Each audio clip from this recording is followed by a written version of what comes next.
Whoa. Looks like I missed the first few moves. All right, let's go back for a second. Off corner placement. Sort of a mirrored moves. Early cap from black.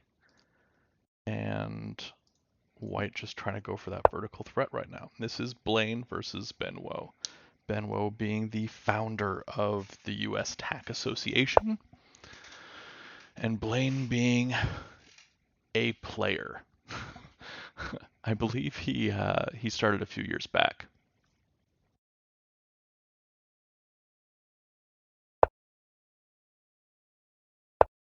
Okay, we see continuous building vertically here.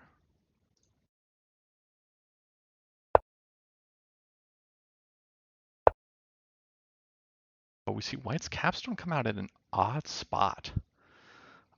I don't think I agree with that placement because it's really out of the way and there's really nothing he can do.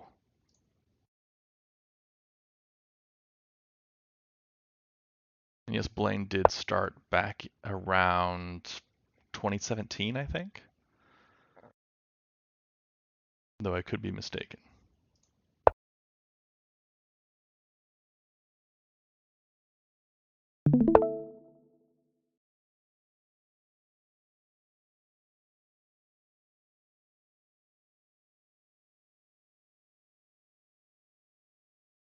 All right. See a capture up. That's a tack threat for white. Black can do a bunch of things here. That's the move I was thinking of. It's the one I liked the most. If I were black, I would just be building across here at C2 and B2. And white knows it. But building here at C3 is fine also. That'll work just as well for now.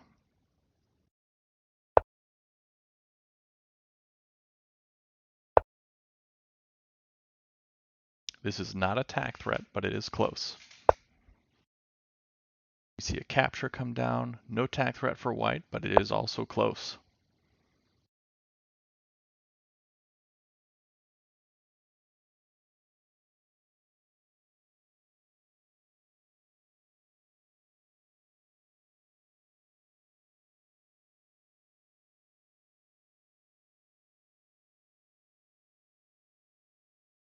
White has a number of options that they could go for, but this capstone being so far out of the game is going to be an issue for him. I definitely consider black's position to be much stronger. Now here's an interesting spot. He could capture over with D3, or he could place. I like placing, but capturing over with D3 would be nice because he knows the wall wouldn't be able to cover up that spot at D3. He could just come down and snag it with the capstone. Now this is a tack threat from white. Throwing it over here. Oh, and black missed it. And that's the game. Black missed the tack threat. What he should have done here was captured or captured up, something to that effect, but he wasn't able to spot the tack threat in time. All right, now we will wait for game 2. This time with Ben as white, and we will see if he comes out victorious this time. The standings in this tournament for these two players are unknown to me currently, but I can find out very quickly. All right, looks like BenWo is at 12 points and Blaine is at 8 points. So BenWo is currently incapable of reaching the playoffs for third place. So they're just sort of playing because that's what you do. Blaine can get to potentially 12 points or stay down at 10 points. If he wins the next one, he goes up to 12 points. Being 2 points per game, that way if there's a split, like a draw on a game, that would be 1 point.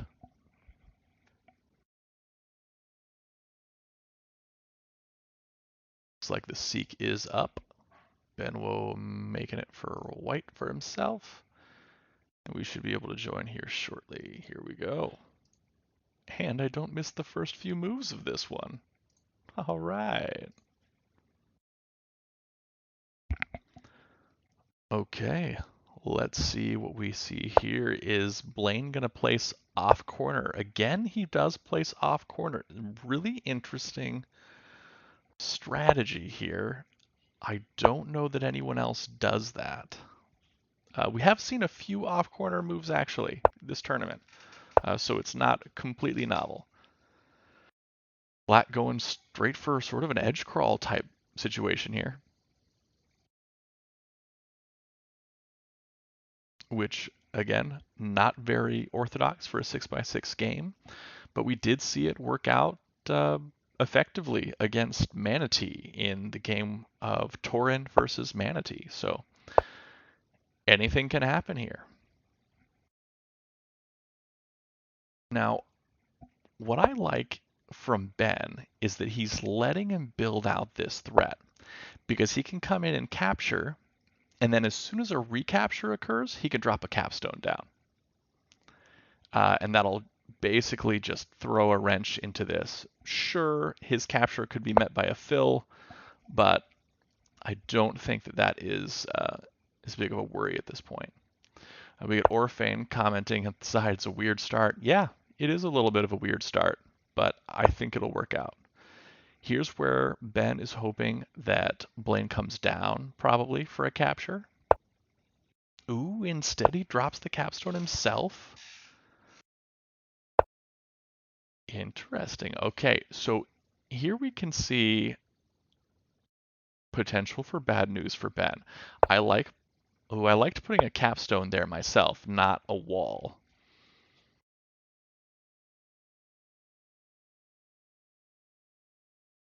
Now, Ben needs to be careful because Black can start building around here, knowing that he has this hard capstone that he can throw down and make this connection. So White's going to build behind to make sure he can cut this off and force another capture and hopefully force Black's capstone out of this position. Now, Black probably won't be giving up this hard capstone at any point. He'll probably be capturing up to capture over there. So we won't be seeing that likely because his hard capstone is just too strong, and he knows that as soon as he moves it, that capstone's coming over.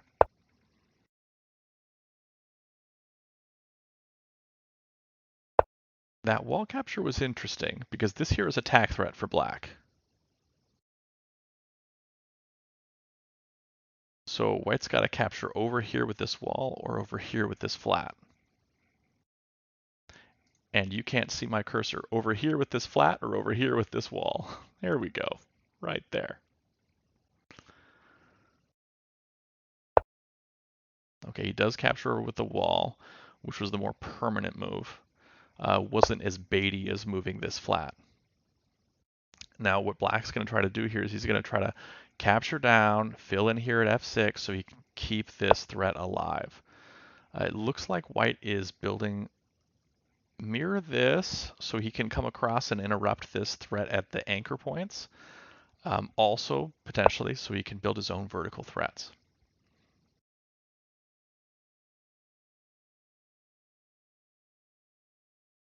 Now, you could even see another wall here. But he's not. He's just building out, giving this more structure, which I like to see because he's thinking about the future, but now this is attack threat. So Ben has to capture here. That's his only move. Because if he captures here, it just gets filled in.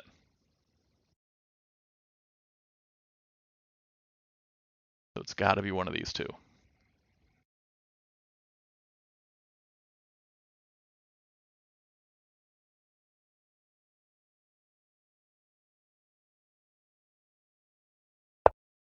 Okay, he did make the right move here. Will it be a wall? That's another question. Because if he places a flat, it's just going to get recaptured by this.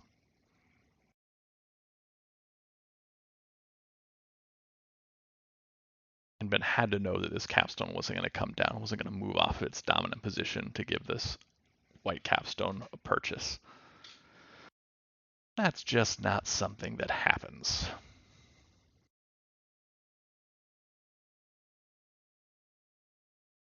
I'd say wall is the only thing you can do here, and that pretty much hems in this capstone, keeps black from moving there, and then all of these pieces built up on for black are basically just sacrificed, and white has the only pieces in play.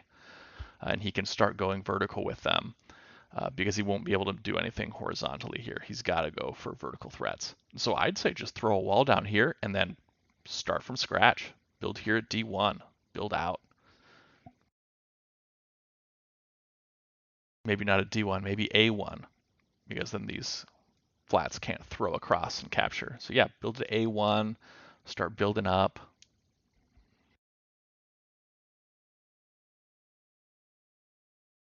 But he's got to make this wall here first.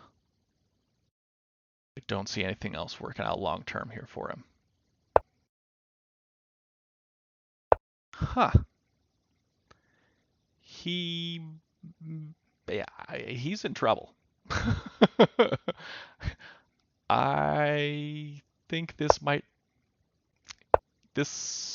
okay, so he does have a friendly under here, so he can capture back with the wall. But once he's done that, he's going to be running out of moves.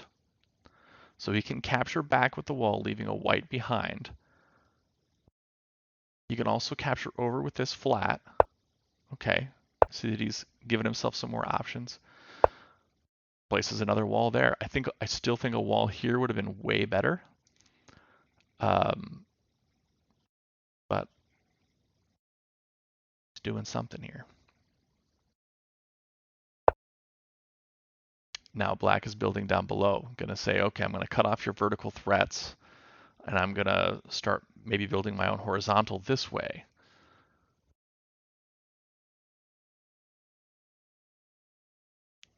But white's capstone being here, keeping black's capstone pinned, especially with such a strong capstone with being a hard capstone and all, yeah, that's definitely strong. Now I want to see an A1 or a B1 from Ben here. White should be playing those so we can start building that vertical threat.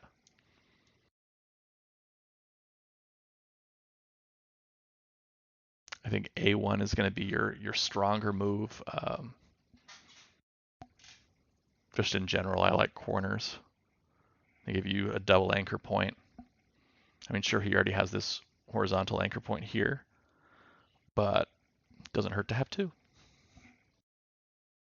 And it's farther away from the influence of black. And goes for B1 instead. Now this shape of white's pieces kind of looks like a guy falling over. There's his head, there's an arm, there's two legs, there's his body. He's falling over. Now there's a, I don't know, it's late, I don't know. There's a wall here right in the middle of all of white's action. And that can be problematic, which is part of the reason why I wanted A1, because this wall here wouldn't have been as problematic. But we'll see how this works out. If he'll start just keep building, maybe at C5, or if he's going to do anything like build here at A1 or at A3 to sort of reinforce his area of control. We do see the flat count here is 1, 2, 3, 4, 5, 6, 7, 8 to 1, 2, 3, 4, 5, 6, 7, 8, 9, 10. Okay, so he did build straight up.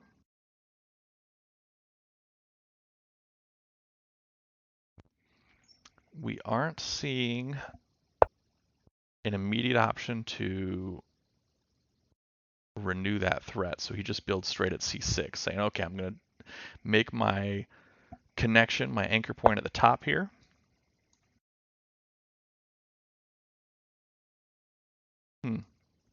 Looks like we're seeing black trying to go for this horizontal threat. He's saying, all right, fine. I will stop your vertical attempts and I will make my own horizontal attempts. Now white could fill in here, and that would be a threat, moving this over.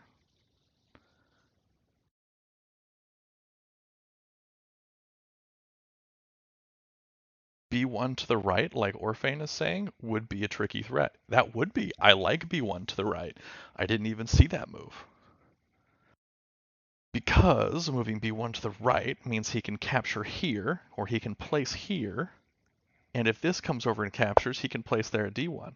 So instead he fills in at C2.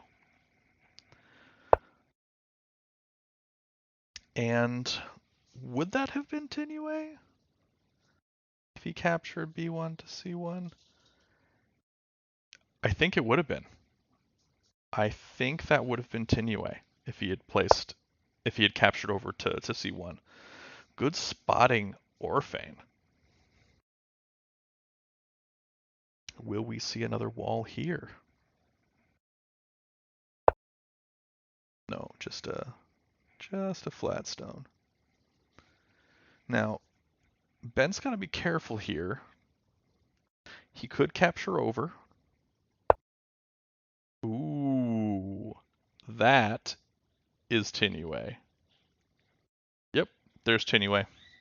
So he got a separate Tinue. Didn't see the first one, but he saw this one.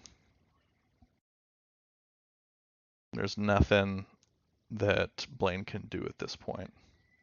He can't throw this over or capture anything like that. Oh wait, moving here, moving the wall here. Nope, because then he could just place. Yep, so that is Tinue.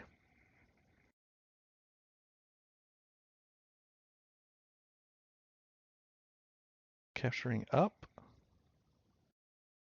No, capturing C1 up to C2 stops the immediate threat. Nope. Yeah, it does. That does not. That gives the win to white.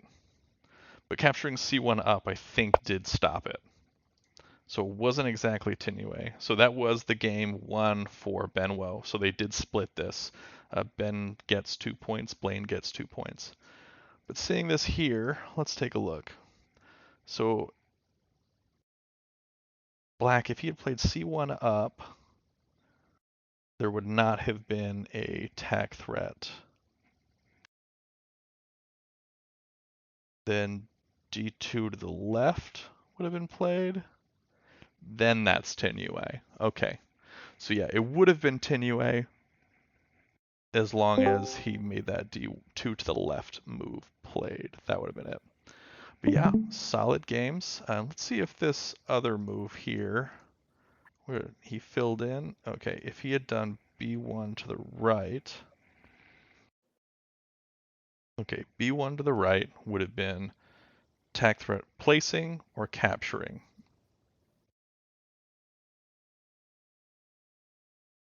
Yep, that would have been Tinue here on move 25 by doing B1 to the right instead of C2.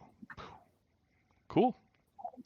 2 Tinue opportunities that we were able to see, and 1 Tinue executed.